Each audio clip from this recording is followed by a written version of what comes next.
Good morning, students. Hope you will be fine and healthy at your home.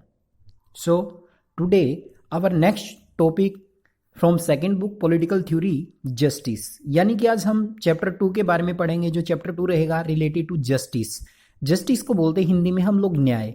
तो first of all I would like to define what is the meaning of justice and which language word that justice have to be originate. तो न्याय बड़ा ही interesting topic है। आप लोग हमेशा बातें करते हैं जस्टिस के बारे में। जनरली आप लोग कहते सुनेंगे कि जो जस्टिस है, हर व्यक्ति को जस्टिस मिलना चाहिए, किसी के साथ गलत नहीं होना चाहिए। तो जो जस्टिस वर्ड है, कहाँ से इसकी उत्पत्ति हुई, कौन कौन से जो थिंकर है उन्होंने अपने व्यूज क्या दिए, इसमें हम लोग कुछ थिंकर है उनकी थ्योरीज के बारे में भी हम लोग यहाँ पर स्टडी करेंगे।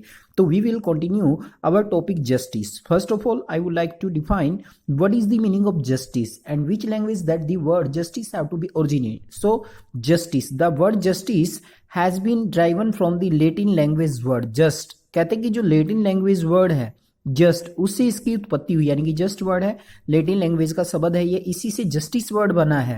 विच मीन्स, जिसका मतलब क्या है, the fair treatment of people, यानी कि सभी लोगों के साथ उचित व्यवहार करना, अच्छा व्यवहार करना, दैट इज कॉल्ड जस्टिस, जिसको हम लोग जस्टिस कहते हैं। यदि हम लोग जस्टिस की बात करते हैं in ancient time, justice is also A form of धर्म, यानी कि जस्टिस को एंशियंट टाइम में एक धर्म का रूप माना जाता था। जनरली आप लोग हम लोग जानते हैं, पहले राजा महाराजा हुआ करते थे तो उनका मेन पर्पज एक ही होता था, उनका धर्म एक ही होता था। क्या था वो धर्म? जस्टिस प्रोवाइड करना। वो लोगों को बगैर किसी डिस्क्रिमिनेशन के, बगैर किसी भेदभाव के जस्टिस प्रोवाइड करने का काम करते थे। तो एंशियंट टाइम के according that is meaning of justice, follow dharma, धर्म का पालन करना ही जस्टिस कहलाता था। तो जस्टिस वर्ड का मीनिंग जनरली आप लोग याद रखिए, जस्टिस का मतलब होता है न्याय प्रदान करना, किसी के साथ भेदभाव न करना, equal treatment with all, that is the meaning of justice. अगर हम जस्टिस की बात करते हैं तो लैटिन लैंग्वेज से निकला है शब्द, मीन्स जस्ट वर्ड से, जिसका मतलब है फेयर ट्रीटमेंट ऑफ पीपल। तो what is the meaning of justice? The meaning of justice is the fair treatment of people, यानी कि लोगों के साथ अच्छा व्यवहार करना ही जस्टिस कहलाता, न्याय कहलाता है। Now we have to be study about justice. In ancient society, justice was associated with dharma. Ancient society की हम बात करें, जो जस्टिस का संबंध है वो धर्म से जुड़ा हुआ है। Maintaining dharma was primary duty of king. जैसे पहले जस्टिस प्रोवाइड करने का जो काम होता था वो किंग का होता था। जैसे आपने बहुत सारे राजाओं के बारे में सुना, अशोक के बारे में सुना, आपने अकबर के बारे में सुना, जिनका मेन पर्पज क्या होता था? मेंटेनिंग धर्मा, यानी कि जो धर्म है, धर्म को बनाए रखना, was primary duty of king, यानी कि किंग की पहली ड्यूटी यही होती थी कि वो धर्म का पालन कराए, लोगों से धर्म को बनाए रखे। तो एंशियंट टाइम में जस्टिस का रिलेशन किसके साथ है? धर्म के साथ है। तो प्राचीन समय में जो एंशियंट कंसेप्ट के अकॉर्डिंग हम बात करें, धर्म का पालन करना ही जस्टिस कहलाता था। जो राजा लोग होते थे, राजा लोगों की यही ड्यूटी होती थी कि वो किस तरीके से अपने समाज में सभी लोगों को अपने धर्म का पालन कराएं। तो धर्म का पालन कराना ही जस्टिस कहलाता था। सभी राजा लोग ये चाहते थे कि वो लोगों को जस्टिस प्रोवाइड करे, समाज में किसी के साथ कोई डिस्क्रिमिनेशन ना हो। There is also fair treatment of all people, that is called justice. तो एंशियंट टाइम में जस्टिस का अगर हम मीनिंग निकालें तो दैट इज रिलेटेड टू धर्म, धर्म का पालन करना ही जस्टिस कहलाता था। That is most important topic if you have to be study justice, that is an interesting topic. So justice का मीनिंग आपने जाना, लैटिन वर्ड के, लैटिन जो लैंग्वेज है, लैटिन लैंग्वेज के वर्ड जस्ट से निकला, जिसका मीनिंग होता है fair treatment of the people, यानी कि लोगों के साथ, यानी कि अच्छा व्यवहार करना, उचित व्यवहार करना। समाज में जितने भी लोग रहते हैं उनको ऐसा ना लगे कि हमारे साथ अन्याय हुआ है, उन्हें हमें अनजस्टिस का सामना करना पड़ा। तो जस्टिस का मीनिंग है यानी कि fair treatment of people. In ancient society justice was associated with dharma. Ancient society में हम लोग जस्टिस की बात करते हैं, that is related to dharma. Maintaining dharma was primary duty of king, यानी कि धर्म को मेंटेन करना ही एक राजा की ड्यूटी होती थी। राजा लोग ही एंशियंट टाइम में जस्टिस प्रोवाइड करते थे, तो मेनली उनकी ड्यूटी होती थी वो रिलीजन को फॉलो करानी होती थी। जितने भी लोग होते थे वो रिलीजन को फॉलो करते थे। That is also in Indian context. Indian context के बारे में हम लोगों ने जाना जस्टिस, यानी कि जस्टिस का रिलेशन अगर हम बात करें, एंशियंट टाइम में जो राजा लोग थे उन्हीं का काम होता था लोगों को जस्टिस प्रोवाइड करना, इक्वल ट्रीटमेंट करना, लोगों के साथ अच्छा व्यवहार करना, that is called justice. Now we have discussion about in China. Confucius एक बहुत ही बड़े थिंकर हुए ये। He argued that king should maintain justice by punishing wrongdoers and rewarding the virtuous. क्या देखो कितनी इंपॉर्टेंट बात है। चाइना के अंदर जो आप लोग जानते हैं कन्फ्यूशियस एक थिंकिंग है वहाँ की।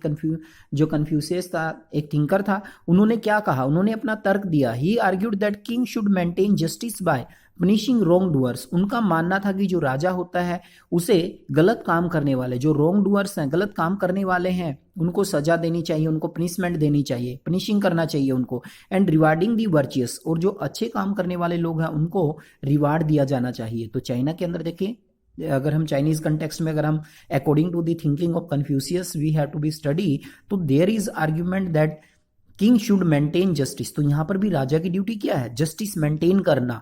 कैसे मेंटेन करेगा भाई, कोई भी गलत काम करता है समाज में उनको तो पनिशमेंट दी जाए, और जो अच्छे काम करता है, ठीक है ना, वर्चियस रिवार्ड, वर्चियस को रिवार्ड दिया जाना चाहिए जो अच्छे काम करता है समाज में। तो ये अगर हम बात करें कन्फ्यूशियस की जो थिंकिंग है वो थी कि राजा को जो गलत काम करने वाले लोग हैं उनको पनिशमेंट किया जाए, और जो वर्चियस यानी कि जो अच्छे काम करने वाले लोग हैं उनको रिवार्ड दिया जाए। This is also related to justice. Now we have thinking about Pluto in his book the Republic. आप लोग जानते हैं रिपब्लिक बड़ी फेमस बुक रही है। We have study about political science, we have study about the Republic. Republic book के बारे में काफी इंपॉर्टेंट है। काफी सारे जो प्लेटोज के विचार है, that is also a Greece thinker which have to be given a large number of thoughts in the book the Republic, that is most important book. So Pluto ने क्या विचार दिया है अपनी जस्टिस के बारे में। He define importance of justice through dialogue of सुकरात एंड हिज यंग फ्रेंड। कहते कि उसने, मतलब जनरली अगर हम बात करें जस्टिस के बारे में, जस्टिस की इंपॉर्टेंस बताते हुए उसने सुकरात के साथ और अपने जो यंग फ्रेंड थे उनके साथ बातचीत करते हुए कहा, he said justice does not only mean doing good for our friends and harm to our enemies, perceiving our own interest. देखिए कितनी इंपॉर्टेंट बात कही है इन्होंने। ही सेड, क्या कहा है प्लेटो ने अपने फ्रेंड के साथ और जो सुकरात थे सुकरात के साथ डिस्कस करते हुए, justice does not only means doing good for our friend. कहते कि जस्टिस का मतलब ये नहीं है doing good for our friend, यानी कि अपने मित्रों का तो भला करना, अपने दोस्तों का भला करना, and harm to our enemy, अपने दुश्मनों को हानि पहुंचाना, परसीविंग आवर ओन इंटरेस्ट, यानी कि अपने फायदे के लिए अपने दुश्मनों को हानि पहुंचाना और अपने मित्रों को फायदा पहुंचाना, ये जस्टिस नहीं है। बल्कि जस्टिस क्या है, justice involve well being of our all people, यानी कि जस्टिस में तो सभी लोगों का हित छिपा होता है, सभी लोगों का भला छिपा होता है। तो ये प्लेटो है, प्लेटो ने सोक्रेट के साथ यानी कि जो सुकरात थे उनके साथ डिस्कशन किया, तो उन्होंने बड़ी अच्छी बात कही अपनी रिपब्लिक बुक में। क्या कहा उन्होंने, एक बार मैं रिपीट करना चाहूंगा। ही said justice doesn't only means doing good for our friends and harm to our enemies, pursuing our own interest। उन्होंने कहा कि जस्टिस का मतलब ये नहीं है कि अपने फ्रेंड्स का हित करना और अपने दुश्मनों को हानि पहुंचाना, परसीविंग आवर ओन इंटरेस्ट, सिर्फ अपने हितों को बढ़ावा देने के लिए, बल्कि उन्होंने कहा कि justice involve well being of all people, जबकि जस्टिस में तो सभी लोगों का भला होना चाहिए, यानी कि जो जस्टिस होता है वो सभी को इक्वली प्रोवाइड होना चाहिए। There is no discrimination that is related to. Okay student, in this videos we have study about what is the meaning of justice, and in next videos we have study about what is the meaning of justice in ancient context, and we have study about the meaning of justice in China, or you can say that Confucius thinking, and now we have study about what is the meaning of justice according to the book of the Republic written by Plato. So that is most important topic. We will continue our videos. Okay student, you can make notes from these. What is the meaning of justice, what is the meaning of justice in an ancient context, what is the meaning of justice in Chinese context, and you have to be say what are the thinking about Pluto given in his book Republic related to justice. That is most important. Okay student, we will continue our videos, so read from your NCERT book, that is also help for you. Thank you, have a nice day.